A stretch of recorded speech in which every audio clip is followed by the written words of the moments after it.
Bonjour et bienvenue sur la chaîne YouTube du Journal de la Haute-Marne.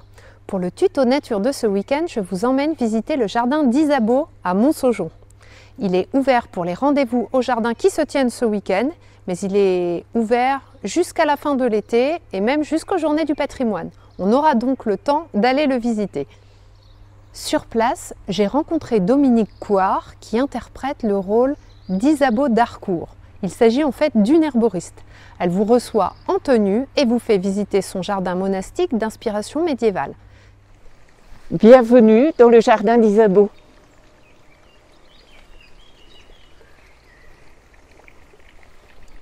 Alors, ce jardin, il est né tout d'abord à l'origine d'une passion qui est l'histoire et plus spécifiquement la période médiévale, de façon ciblée le XIIIe siècle du Moyen-Âge.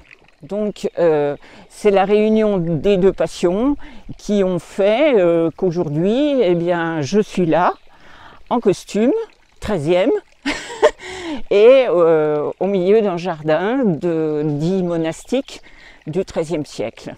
Alors, on n'y trouve pas n'importe quoi, puisque ces jardins monastiques, on les trouvait donc dans les monastères, dans les abbayes, etc., étaient construits de façon très, on va dire, rigide, suivant ce qu'on appelait des capitulaires. Le jardin d'Isabeau se décompose en 3 parties. On a tout d'abord les herbes médicinales qui servent à soigner, on a le potager qui sert à s'alimenter et on a le verger. Vous allez en apprendre un rayon sur l'histoire du pommier, sur l'armoise, sur les propriétés du bouillon blanc ou de la mélisse. Vous allez avoir un tas d'anecdotes passionnantes de la part d'Isabeau. En voici une. Pour l'homme du Moyen-Âge, les racines, c'est principalement ce qui pousse sous terre. Et ça fait qu'on va aborder ces plantes avec une inquiétude.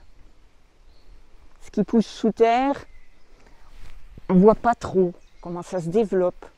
Et puis, très profond, sous terre, il y a l'enfer.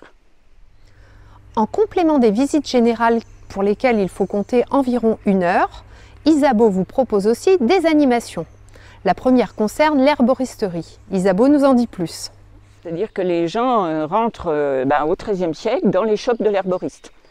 Et donc, ils découvrent le jardin, alors plus spécifiquement l'herbularium, puisqu'il est lié à cette herboristerie, cette pharmacie, entre guillemets. Hein.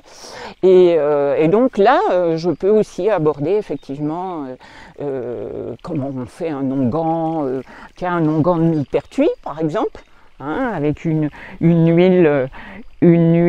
macération de la plante dans de l'huile, etc. etc. Souvent les gens me disent oh, c'est très proche de ce qu'on fait aujourd'hui, bien sûr. Bien sûr, il y a plein de choses qui sont très à la mode aujourd'hui, hein, qui sont complètement semblables à ce qu'on faisait durant ce siècle.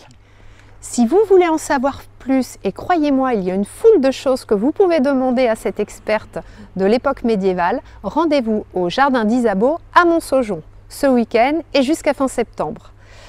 Merci de nous avoir suivis et à bientôt pour d'autres aventures. Au revoir.